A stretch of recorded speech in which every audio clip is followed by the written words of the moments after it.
सबसे पहले तो मैं आपको बताऊं कि जिस तरह से मणिपुर की घटना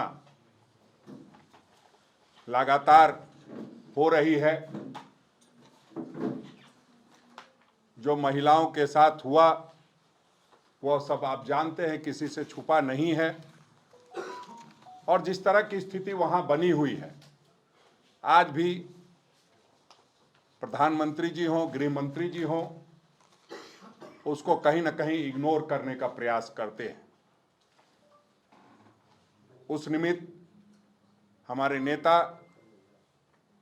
आदरणीय राहुल गांधी जी ने तय किया कि मणिपुर के लोगों को न्याय दिलवाने के लिए मणिपुर से हम लोग भारत जोड़ो न्याय यात्रा की शुरुआत करेंगे और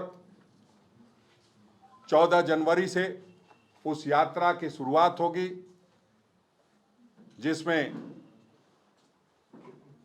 हमें भी भाग लेना है। वहां से शुरुआत होने पर उस दिन हम लोग मणिपुर जा रहे हैं और वहां से फिर गाड़ियों के काफिले के साथ पदयात्रा करते हुए उनका झारखंड भी आगमन होगा।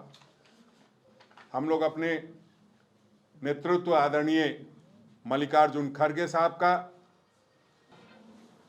आदरणीय केसी वेणुगोपाल जी का और आदरणीय राहुल गांधी जी 13 जिलों से होकर गुजरेंगे। आप जानते हैं कि संविधान और लोकतंत्र किस तरह खतरे में है और जो झारखंड में तांडव चल रहा है, निश्चित रूप से हमारा नेतृत्व इन सारी चीजों से को गंभीरता से लेता है और आदरणीय राहुल गांधी ने इस बात को समझने का काम किया है कि जो झारखंड में रहने वाले लोग हैं उनके साथ कहीं न कहीं अन्याय हो रहा है। जो सरकार हमारी है और जिसके मुखिया हेमंत सोरेन जी हैं, जिसमें हमारे सबसे सीनियर नेता, विधायक दल नेता, ग्रामीण विकास मंत्री आदरणीय आलमगीर आलम साहब हैं, डॉक्टर रामेश्वर उरांव जी हैं, बन्ना गुप्ता जी हैं, बादल पत्रलेख जी हैं, लगातार ये चाहते हैं कि जनता के पास उनकी योजनाएं पहुंचे और इस निमित्त सरकार आपके द्वार कार्यक्रम के माध्यम से हम लोगों ने पूरी कोशिश की कि जनता को उसका वाजिब हक मिल सके। कहीं ना कहीं केंद्रीय एजेंसियां, जो स्वतंत्र एजेंसी है, वो गुलामों की तरह व्यवहार करते हुए और उस काम में बाधा पहुंचाने का काम करती है। चाहे पहले हम लोगों ने एक यात्रा निकाली थी, जब माननीय मुख्यमंत्री जी और हमारे सारे मंत्रीगण हम लोगों के पास जा रहे थे, आज से ठीक 6 महीने पहले, तब भी वही तांडव चालू हुआ था और फिर आज एक बार सरकार जब घर घर जाने लगी तो फिर से एक बार तांडव चालू हुआ है। तो ऐसे में न्याय की ज़्यादा ज़रूरत हमें दिखाई देती है और उस निमित्त आदरणीय राहुल गांधी जी ने झारखंड को सबसे ज़्यादा, अगर आप देखेंगे तो जो स्टेट्स हैं उसमें सबसे ज़्यादा वक्त तीसरे नंबर पे हमें देने का काम किया है। हम लोग पूरी तैयारी के साथ लगातार उनके साथ लाखों लाख की संख्या में लोग शिरकत करेंगे।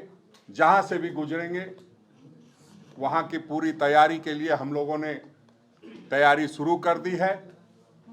सभी पॉइंट पे, सभी जगहों पे वरिष्ठ नेताओं को लगाया जा रहा है। जो हमारे चारों आदरणीय मंत्रीगण हैं, जो चारों कार्यकारी अध्यक्षगण हैं, जो पीसीसी के सीनियर लोग हैं, सभी लोगों को 4-4 किलोमीटर, 8-8 किलोमीटर पे लगाने का काम किया जाएगा, ताकि जो हम चाहते हैं कि आदरणीय राहुल गांधी जी के इस यात्रा से पूरे भारतवर्ष के लोगों को न्याय मिल सके, वो हम दे पाएं। आप जानते हैं प्रधानमंत्री जी किस तरह से फोटोशूट और आदि आदि चीज़ों में लगे हुए हैं, किस तरह से लोकतंत्र का मखौल उड़ाया जा रहा है। जब हम कोई बात सदन में कहना चाहते हैं तो हमारे 146 सांसदों को निकाल दिया जाता है, निलंबित कर दिया जाता है। सच्चाई ये है कि चाहे मीडिया हो, चाहे सदन के सदस्य हो, प्रधानमंत्री जी उनसे घबराते हैं। और इसलिए हम ये कह सकते हैं कि अंतिम बार 10 वर्ष पहले प्रधानमंत्री मनमोहन सिंह जी ने आप लोगों से रूबरू होने का काम किया था। उसके बाद प्रधानमंत्री जी ने कभी भी प्रेस कॉन्फ्रेंस बुला करके आप लोगों से बात करने की जहमत नहीं उठाई है। तो हम इस प्रेस कॉन्फ्रेंस के माध्यम से प्रधानमंत्री जी से भी आग्रह करेंगे कि जो संवेदनशील मुद्दे हैं, मणिपुर जैसे मुद्दे हैं, उस पर कुछ खुल करके बोलिए। महिलाओं की बात है, देश की बात है, उस पर भी आप कब तक चुप बैठे रहेंगे? तो उस चुप्पी को हम समझते हैं न्याय यात्रा के माध्यम से तोड़ने का काम करेंगे। धीरे धीरे चुप्पी टूटने लगी है। लोग फिर से एक बार आदरणीय राहुल गांधी जी को जिस तरह से मान मर्दन दे रहे हैं, सम्मान दे रहे हैं, उससे कहीं ना कहीं भाजपा खेमे में घबराहट है। और उनकी जो आईटी सेल है अब तरह तरह की चीजें चलाने लगी है। तो उस निमित्त आगे भी हम लोग बात करेंगे। ये निश्चित रूप से मणिपुर से लेकर मुंबई तक जो यात्रा होगी, सफल यात्रा होगी। और हम लोगों ने संकल्प लिया है कि मणिपुर से मुंबई तक जहां जहां हमारी जरूरत पड़ेगी, हम झारखंड प्रदेश कांग्रेस कमेटी के लोग, सब लोग आदरणीय राहुल गांधी जी के साथ शामिल रहेंगे। ये यात्रा एक निर्णय 2024 के पहले एक निर्णय जो है लोगों के बीच में जाकर निर्णय लेने की काम करेंगे। ये यात्रा सामाजिक न्याय के लिए, ये यात्रा उन चीजों के लिए जो मूलभूत सुविधा जो जनता के बीच में आज तक ना मिल पाया है, ना उसके लिए भारतीय जनता पार्टी का नेताओं या प्रधानमंत्री ने कभी इस बात को कभी उजागर नहीं किया। आज सामाजिक न्याय से लेकर हम कहते हैं कि हर चीज के दाम रोजाना बढ़ रहे हैं, लेकिन सरकार कभी भी इस पर कोई जवाब देने से आगे बढ़कर नहीं आए। किन कारणों से आज किसानों लोग जो है जो दोहरी लाभ क्यों नहीं पहुंचा? आप खुद ऐलान किए थे, आपने कहा था कि हर लोगों को हिंदुस्तान के हर घरों में छात्र रहेगा, लेकिन आज तक 2022 से लेकर अब तक जो झारखंड में भी आप आवास नहीं देने के काम के, इस तरह बहुत सारी स्टेट में। तो ये यात्रा बहुत ही निर्णायक यात्रा होगा। और मैं समझता हूँ कि इस यात्रा से जो कमी है समाज के अंदर, जो कमी है, इस बात को राहुल जी गंभीरता से लेंगे और आने वाले समय में इस बातों को करने के लिए होकर काम करने की हम लोग कोशिश करेंगे। कांग्रेस पार्टी हमेशा ये सोच और विचार के साथ हमेशा ये काम किया है कि हिंदुस्तान के सब तबके के लोग खुशहाल रहें, हर चेहरा पर मुस्कान रहे। लेकिन भारतीय जनता पार्टी आने के बाद डरे हुए, सहमे हुए हर तरह के लोग को दिखाई मिलता है। आज राजनीतिकरण जो है कुछ एजेंसी के हाथों में फंसा हुआ है।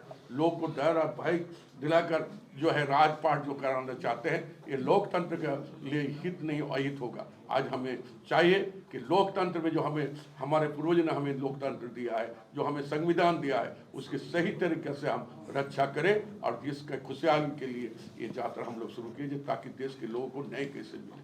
ये यात्रा का शुरुआत झारखंड से शुरू जब पहुँचेंगे, हम तमाम लोग हर पॉइंट पे खड़ा होकर इस यात्रा को स्वागत करते हुए और यहाँ की जो कमी है उसको दूर करने के हम लोग काम करेंगे। धन्यवाद।